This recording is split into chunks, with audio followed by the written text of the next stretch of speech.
Greetings.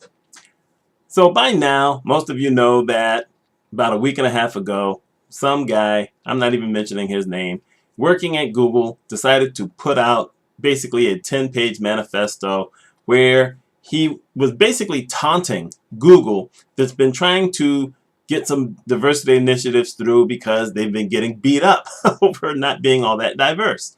And it's always interesting to me, being minority, that people who have the biggest problem worried about diversity is the majority. In this particular instance, this guy, who's part of, was basically 76% of the company, or people like him, decides to write something complaining about diversity initiatives. Now, that's okay. I don't really care so much about that part, even though I wrote a blog post saying that there's 3 reasons why this guy basically set himself up to be fired. The only one that really bothered me, and it didn't bother me initially when the story came out because, they mentioned something, but you don't really understand it until you get to read it, which I got to read it a couple of days later when someone finally posted the letter online. And the thing is, I had a problem with the biology issue.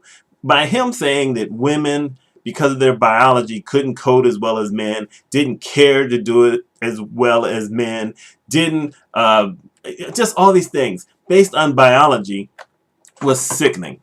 I was really insulted by that. And I'm not even a woman, but what I am is a black man who's getting closer to 60, a couple more years, who remembers back in the 60s and 70s when black people were being told that you weren't all that smart because IQ tests showed that we weren't that smart, and it was our biology that was holding us back from being as smart as anybody else, which is the stupidest thing in the world.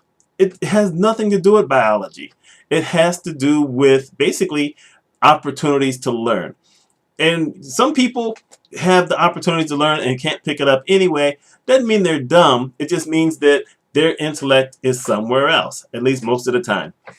And, my background is a little interesting in the fact that when I went to school in Kansas City for 5th grade, I showed up at a school. My dad was in Vietnam, and I showed up at a school where there was no homework. There was no homework because the teachers didn't know if the kids would ever bring the books back to school. A lot of those kids were poor, and they wore the same clothes to school every single day. So how would you send books home with those kids hoping they would do homework? It wasn't going to happen. And because of that, they were way behind in the things that my other school and then the school afterwards were doing. They were still doing basic math. They were still doing basic reading. They hadn't gotten beyond any of that kind of stuff. And really, when the teacher has to spend an hour and a half beginning of every class cleaning kids up, when kids' only meal of the day might be lunch, which is a free ticket so they could at least eat something, learning goes on the back burner. But you know what? A lot of those kids were pretty smart. They came up with some schemes and things all the time. Didn't always work, especially when it, came to them trying to find ways to get me trapped so they could beat me up. But it showed that they at least had these thought processes that were going through. It's interesting in the fact that there's this guy whose name I can't remember right now, but I'm going to post a link to his post. Actually, it is Dr. Stephen Levitt. And I'm going to post a link to his TED Talk that he gave when he was talking about gang leaders and how in the larger gangs, they run it just like a McDonald's corporation.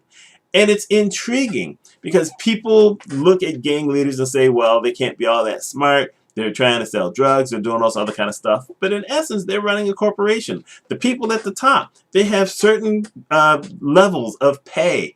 They have certain levels of, income that they put out. Everything. They have everything. They have books.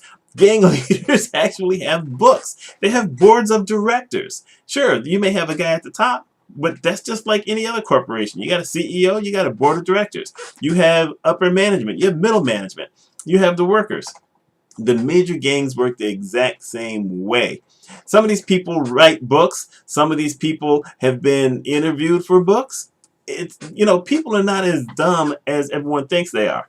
And I'm equating this right now to minorities. Let's go back to women. I mean, my goodness, isn't it like 52, 53% of the population are women? And women, who saw Hidden Figures? Okay, I didn't see it, but I read about it. I knew some of the history. I mean, it's women who have done a lot of the math. Without the women, would we have gone to space as early as we did? We need to stop this mess of saying that there's reasons why people aren't as smart and it has to do with biology or genetics. That kind of stuff in today's age is idiotic. And I mean, I don't know, there's a lot of idiocy that's going on these days. I don't want to get into anything political, so I'm not going to. I don't want to get into anything really societal. I could, okay, you know what? We all know what happened at Charlottesville. And the strange thing is that you could see the protesters who were the Nazis and say, this is just a bunch of dumb people. You know what? Probably more than half of those people either were in college or are going to college. There are some people who have PhDs who are Nazis or white supremacists. You can't always call these folks dumb. For the people who deny climate change, I mean, we're talking at 2.5%, but you know what? Those people, at least who've written those papers, are PhDs. So you can't always say that intellect is one of those kinds of things. Do we say that those people's genetics are bad? No. We just say that the way that they think might be a little bit different than the way someone else thinks. By the way, I remember back in the 70s when they were saying all these things about black people, and they came out with a different IQ test, and it was called the black IQ test.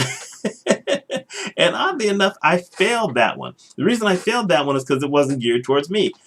It turns out that if there are things you just have never heard of, there's no way you could ever do good on it. And the general IQ test may do these things with spatial or mathematical things, verbal things, but you get into the hood and you use certain words and certain phrases, people all know what that stuff is, but people outside of that don't. You can't call those people dumb because they came up with their own language and you don't understand it. And, it's just one of these kind of things where saying that something is related to biology as a reason they can't do it is just insulting, and it's idiocy. I mean, there have been black gymnasts. Before we had one, Dominique Dawes, who won a gold medal. The thing was, well, black gymnasts could never do it.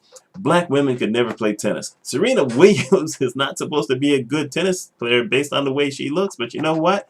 She's won 23 majors. I've had enough. I want to know what you guys think. I really hope that no one is going to say, well, genetics proves this, genetics proves that. It does not. You know what? Black people aren't good at basketball because they're genetically better. It ain't true at all. You think it's true? Go to Europe, find out how many black players there are who were born in Europe who are good. Ain't that many. They're white and they're good. And so it's got nothing to do with genetics. I'm just saying. Anyway, this may have seemed a little rambled today, but this is just how my thoughts are. I want to know what you guys think. Let me know. You take care.